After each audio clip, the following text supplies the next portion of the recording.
নমস্কার বন্ধুরা, কৃষ্ণা কিচেন ব্লগে আপনাদের সবাইকে স্বাগত। আজকে আমি ফলই মাছের একটি রেসিপি শেয়ার করব। রেসিপিটি সম্পূর্ণ দেখবেন। তো এখানে মাছগুলো ভালো করে আগের থেকে ধুয়ে নিয়েছিলাম। মাছে হাফ চামচ লবণ আর হাফ চামচ হলুদ গুঁড়ো দিয়ে ভালো করে মাখিয়ে নেব। আজকে আমি এই মাছের ঝোলের রেসিপিটি একদম অন্যরকমভাবে বানাবো। খেতে কিন্তু দারুণ হবে আর গরম ভাতের সঙ্গে খেতে লাগে কিন্তু দুর্দান্ত। মাছে লবণ হলুদ খুব সুন্দর করে মাখিয়ে নিলাম। কড়াইয়ে দিয়ে দিচ্ছি পরিমাণ মতো সরিষার তেল।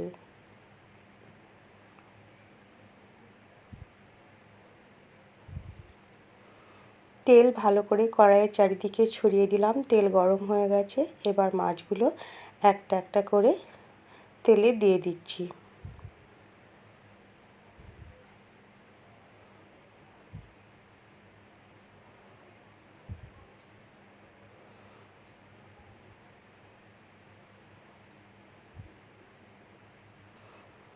মাছে সামান্য একটু ডিম ছিল, সেটাও একসঙ্গে তেলে দিয়ে ভেজে নেব।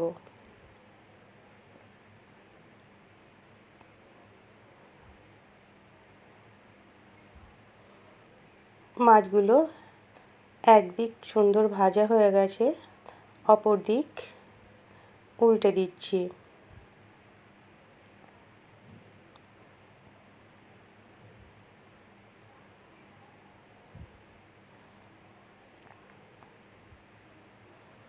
খুব সুন্দর মাছগুলো ভাজা হয়ে গেছে। মাছগুলো অন্য পাত্রে তুলে নিলাম। ওই তেলের মধ্যেই হাফ চামচ কালো জিরে, আধখানা শুকনো লঙ্কা ফোড়ন দিলাম। দিয়ে দিলাম টমেটো বাটা। এখানে আমি ছোট সাইজের একটা টমেটো নিয়েছিলাম, আগে থেকে পেস্ট করে রেখেছিলাম। এবার টমেটোটা ভালো করে কষিয়ে নেব, টমেটোর কাঁচা গন্ধ যাতে না থাকে। এবার কিছুক্ষণ পর ওই তেলের মধ্যেই হাফ চামচ কাশ্মীরি লঙ্কার গুঁড়ো, হাফ চামচ হলুদ গুঁড়ো, হাফ চামচ ধনে গুঁড়ো আর হাফ চামচেরও কম জিরে গুঁড়ো দিয়ে মশলাটাকে একটু কষিয়ে নেব। সামান্য একটু কষানোর পর দিয়ে দিলাম কাঁচা লঙ্কা আর আদার পেস্ট। এখানে আপনারা যে যেমন ঝাল খাবেন সেই মতো লঙ্কা ব্যবহার করবেন। এখানে আমি 3টে কাঁচা লঙ্কা দিয়েছি আর পরিমাণ মতো আদা। মশলা সামান্য একটু কষানোর পর দিয়ে দিলাম পোস্ত বাটা। এখানে আমি 2 চামচ পোস্ত আগে থেকে বেটে রেখেছিলাম। ওই মিক্সি জারে সামান্য জল দিয়ে সেটাও দিয়ে দিলাম। এবার আবার একটু কষিয়ে নেব সামান্য।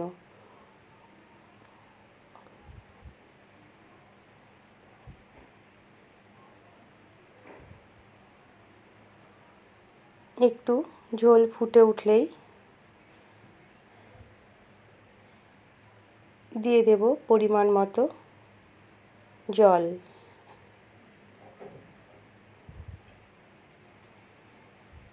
দেখুন ঝোল খুব সুন্দর ফুটে উঠেছে। দিয়ে দিলাম স্বাদ মতো লবণ।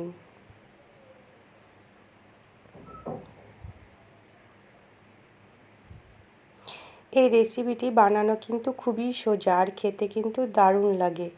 এবার ভাজা মাছগুলো দিয়ে দিলাম।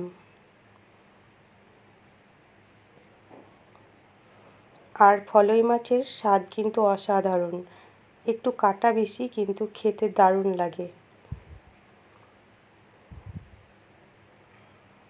মাছগুলো দিয়ে আর একটু টেস্টটাকে বাড়ানোর জন্য দিয়ে দিচ্ছি চেরা কাঁচা লঙ্কা 3-4টে আর ওপর থেকে কিছুটা পরিমাণ কাঁচা সরিষার তেল।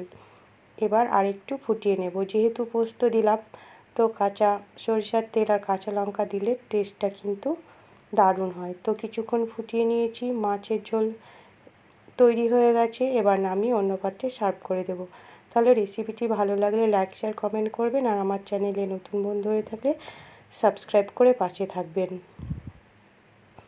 আর আপনারা অবশ্যই একবার বানিয়ে খাবেন, দেখবেন খুবই ভালো লাগবে গরম গরম ভাতের সঙ্গে। সম্পূর্ণ রেসিপিটিকে দেখার জন্য অসংখ্য ধন্যবাদ।